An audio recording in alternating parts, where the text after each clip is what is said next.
ሀብታምም ልትሆን ትችላለህ፣ ባለስልጣንም ልትሆን ትችላለህ። ነገር ግን እዚህ ቦታ ስትመጣ ትንሽ ነህ። የመጣው እናትህ ጋር ነውና ይሄ ሁሉ ነገር ደግሞ የምታደርግላት ሐቋን ለመክፈል ሳይሆን ሸክምን ለመቀነስ ነው። ምክንያቱም እሷ እናት ናት።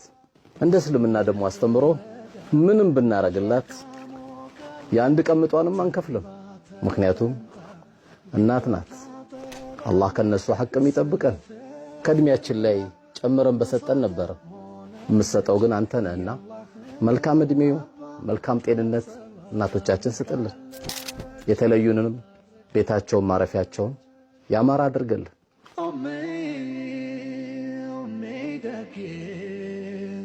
ክብሬናት ማረጌ